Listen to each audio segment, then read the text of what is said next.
Assises du pays du Grand Amiénois. C'est pour toute l'équipe, pour ne pas dire pour les deux équipes de l'agence d'urbanisme et du syndicat mixte du pays, toujours un grand moment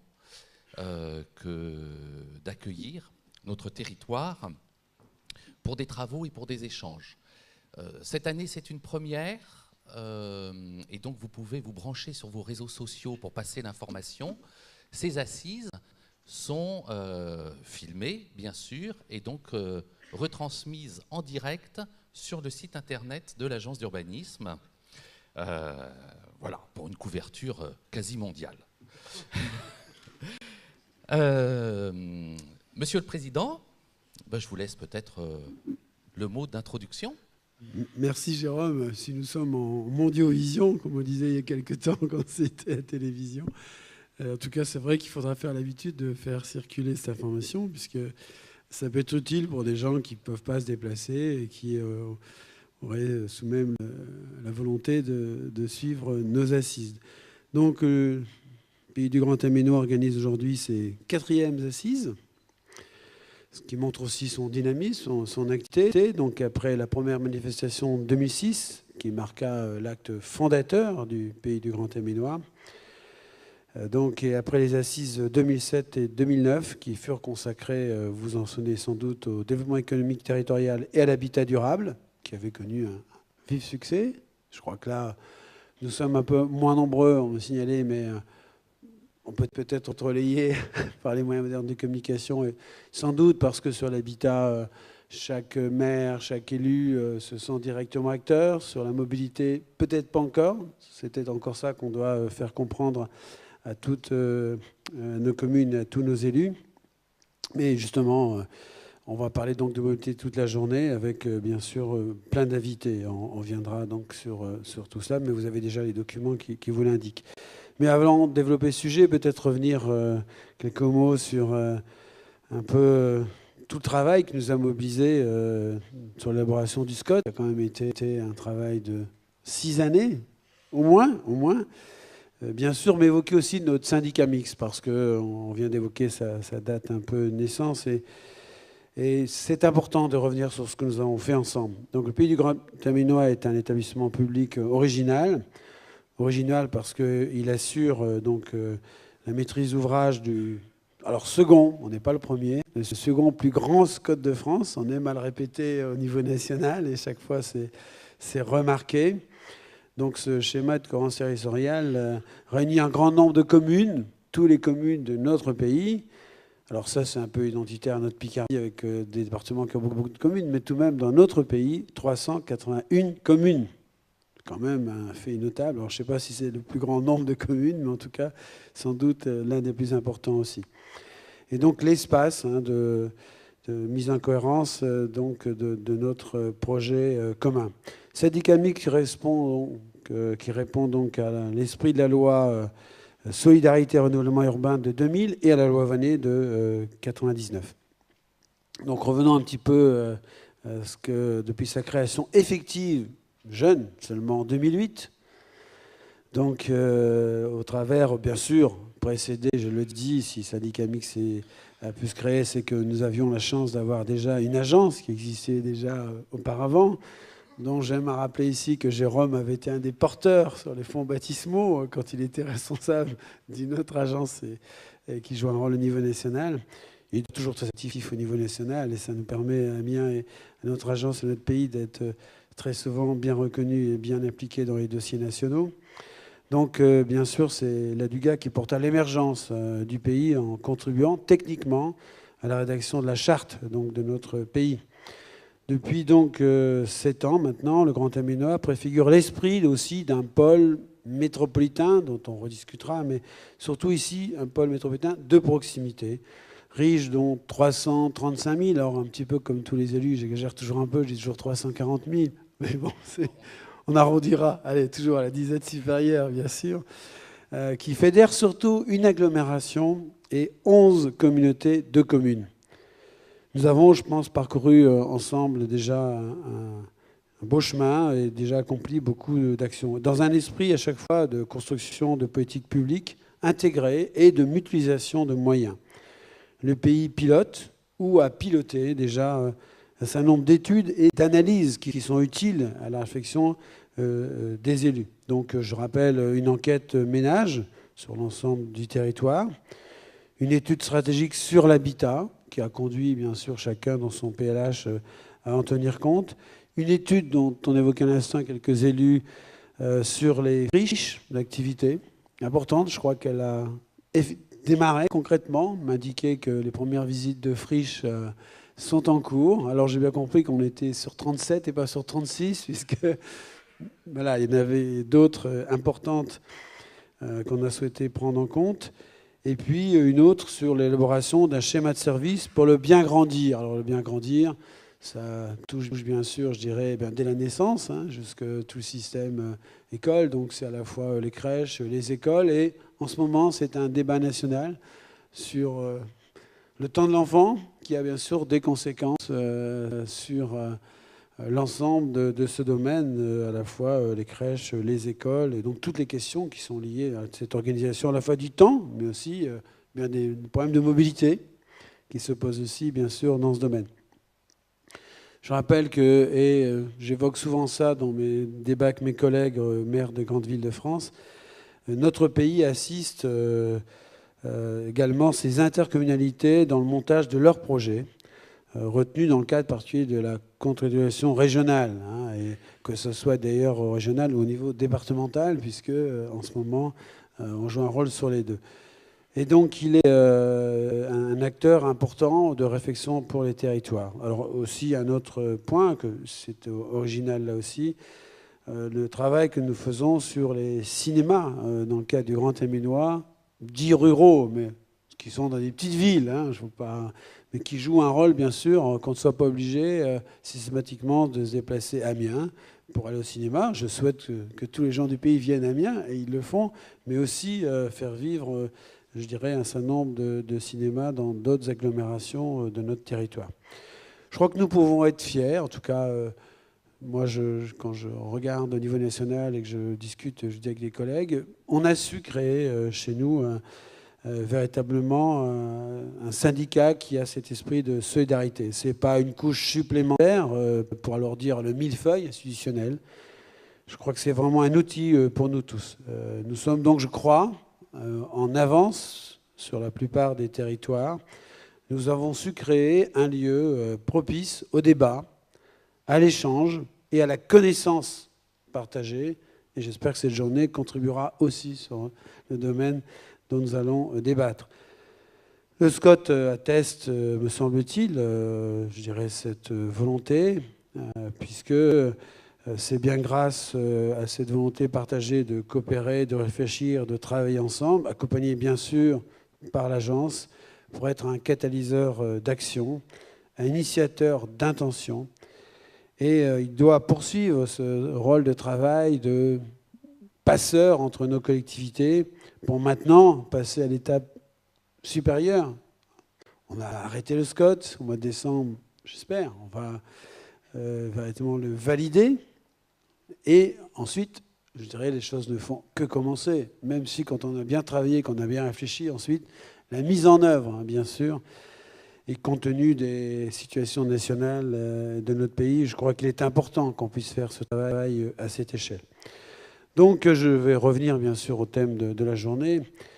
La problématique de la mobilité est un des champs dans lequel on doit pleinement s'engager. Dans ce territoire à forte empreinte rurale, et à la population globalement peu fortunée, c'est ça la réalité de notre territoire, dans cet espace qui, en matière de vie quotidienne, dépend beaucoup de sa proximité avec la métropole, cette grande agglomération, parce que la dimension de l'aire urbaine, et c'était en communiqué de presse ce matin, ne cesse de croître. Et c'est important, on croît beaucoup plus vite qu'on ne le pense, puisqu'il s'est étendu de 25% donc en moins de 10 ans. Donc cette question du déplacement sur cet espace de vie au quotidien pose bien la question du déplacement avec une acuité bien sûr particulière, et donc aussi, compte tenu de la nature de notre territoire et y compris des moyens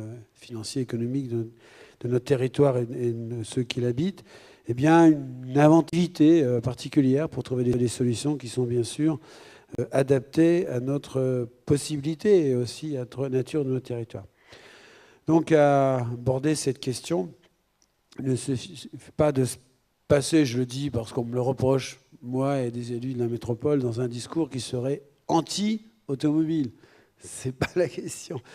La question, c'est de parvenir, de permettre à chacun de choisir en fonction de ses moyens et aussi de son choix individuel, de trouver bien sûr d'autres solutions. Donc il ne s'agit pas de mettre en cause une liberté fondamentale de se déplacer, mais de la faciliter comme un droit à la mobilité pour tous, quelles que soient ses conditions financières. Et bien sûr aussi, je crois que de plus en plus, les Français comprennent, je dirais, cette volonté politique partagée par tous les élus de toutes les sensibilités, faire en sorte de diminuer notre empreinte écologique.